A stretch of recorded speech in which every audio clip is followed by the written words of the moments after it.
بسم الله الرحمن الرحیم. نن زمونږ د ارشاد الصرف 35 نمبر درس دی. په نن درس کې به مونږ وایو باب اول صرف کبیر فعل امر حاضر مجهول بانون مؤکد بانون تاکید خفیفه. دینه مخکې مونږ نون تاکید ثقیله ویلو. ثقیله نون مشدد ته ثقیله وای او نون خفیفه څه ته وای؟ د نون ساکن ته نون خفیفه وای. دا دواړه نونونه د تاکید دپاره راځي. په یو صیغه کې چې ته زور پیدا کې تاکید پکې پیدا کې نو د هغې دپاره به یا نون ثقیله استعمالې یا نون خفیفه به استعمالې. د تاکید دا دوه نونونه دي. د تاکید نون تاکید نو دا نون تاکید دوه دي. یا به دا نون تاکید ثقیله وي ثقیله، یا به دا نون تاکید خفیفه وي. دا نون تاکید ثقیله څه ته وایي؟ دی نون مشدد ته وایي. او نون تاکید خفیفه څه ته وایي؟ نون ساکن ته وایي. نون ساکن ته وایي. او دې دواړو معنی ده خامخا. د دې نون تاکید معنی هم ده خامخا. د دې نون ثقیله یا ضرور بالضرور،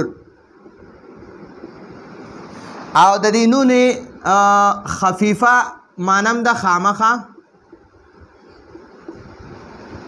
خامخا یا ضرور بالضرور. د دواړو یو معنی ده. بس علما وایي چې په دې نون تاکید کې د نون ثقیله کې لږ زور ډیر وي، او بعض علما وایي چې نون تاکید او نون خفیفه دواړو کې یو شانتې زور وي. بهرحال د دواړو معنی ده خامخا او د دواړو معنی ده ضرور بالضرور. نو دا به دا نون تاکید چې دی دا نون تاکید ثقیله دا د مضارع 14 صیغو سره لګي. د مضارع 14 صیغو سره دا نون تاکید ثقیله د مضارع 14 صیغو سره لګي. او نون تاکید خفیفه دا نون تاکید خفیفه دا ساکن نون دا د تثنیه 4 صیغو سره نه لګي. یضربانی تثنیه مذکر غایب، تضربانی تثنیه مؤنث غایب، تضربانی تثنیه مذکر حاضر، بیا درېمه تضربانی تثنیه مؤنث حاضر. نو دا درې د څلور د تثنیې صیغو سره دا نون خفیفه نه لګي. او دوه د جمع مؤنث یو یضربنا جمع مؤنث غایب او تضربنا جمع مؤنث حاضر. دې صیغو سره نون خفیفه نه لګي. دې صیغو سره دا نون خفیفه چې کوم دا ساکن نون دی دا دې سره بالکل نه لګي. نه د تثنیې صیغو سره لګي او نه د جمع مؤنث دواړو صیغو سره لګي. نو دا شپږ صیغې ته بهر شوې. د 14 نه چې شپږ وباسي نو 8 صیغې پاتې شوې. 8 صیغو سره نون خفیفه لګیږي دا ساکن نون د تاکید دپاره.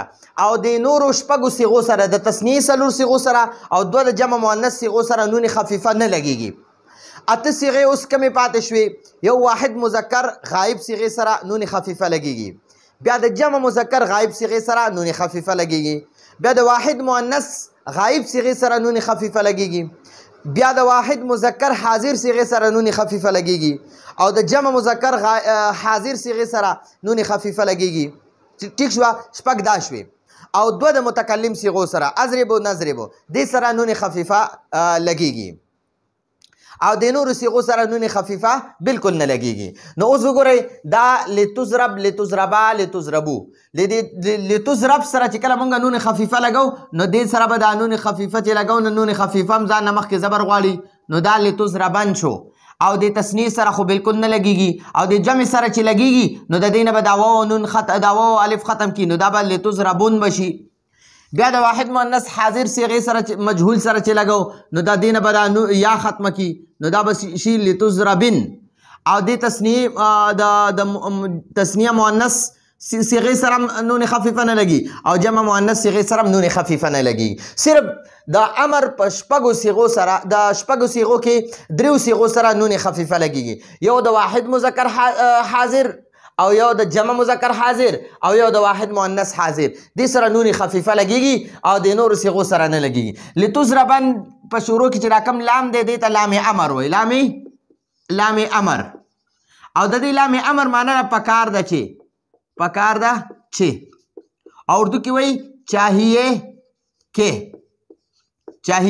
کې. نو دا د دې لام امر معنی ده. لام امر همیشه مکسور وي، په دې باندې به زیر وي زیر.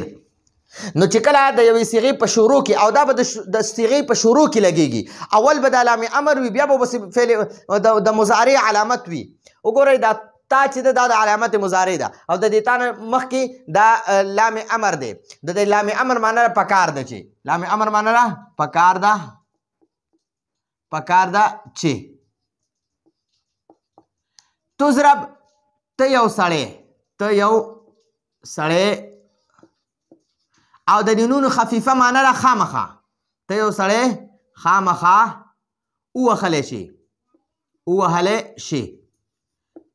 لتضربن پکار ده چې ته یو سړی خامخا ووهلی شي لتضربن پکار ده چې ته یو سړی ضرور به ضرور ووهلی شي بیا تسنیې سره خو نون خفیفه نه لګي جمع سره لتضربن معنی ده پکار ده چې د دې لام امر معنی ده پکار ده چې تاسو ټول تضربن تاسو ټول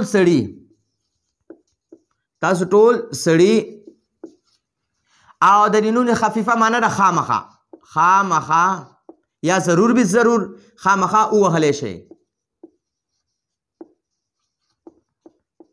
د دې دوه صیغو سره د مذکر دریو صیغو کې دوه صیغو سره نون خفیفه ولګېدو یو واحد مذکر حاضر صیغې سره یو جمع مذکر حاضر صیغې سره او د تثنیې سره ما تاسو وویل دې سره نون خفیفه نه لګېږي ښه جي اوس راځو د مؤنث صیغو له نو واحد مؤنث حاضر صیغې سره لتضربیو دا به لتضربن شي دا نون خفیفه هغه یا ساکن ختمی لتضربن معنی ده د لام امر معنی ده پکار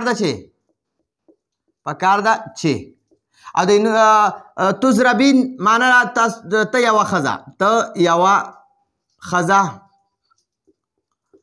او نون خفیفه معنی ده خامخا ووهلی شي بیا د تثنیه مؤنث حاضر صیغې سره نون خفیفه نه لګي او د جمع مؤنث حاضر صیغې سره نون خفیفه نه لګیږي ټیک شوه نو دې دریو صیغو سره دغه ولګېده نون خفیفه لتضربن پکار دی چې ته یو سړی ووهلی شي لتضربن پکار دی چې تاسو ټول سړي ووهلی شئ او لتضربن پکار دی چې ته یوه ښځه ووهلی شئ نو د تثنیې صیغو سره او د جمع مؤنث صیغو سره نون خفیفه نه لګیږي او نورو صیغو سره نون خفیفه لګیږي نو دا زمونږ د باب اول صرف کبیر فعل امر حاضر مجهول با نون تاکید خفیفه مجهول گردانو نو نون تاکید خفیفه دا مونږ د مجهول صیغو سره ولګو د امر حاضر مجهول صيغو سره نو راتلونکي درس پر اجازه غواړو هذا هو المرام والله اعلم بحقيقة الكلام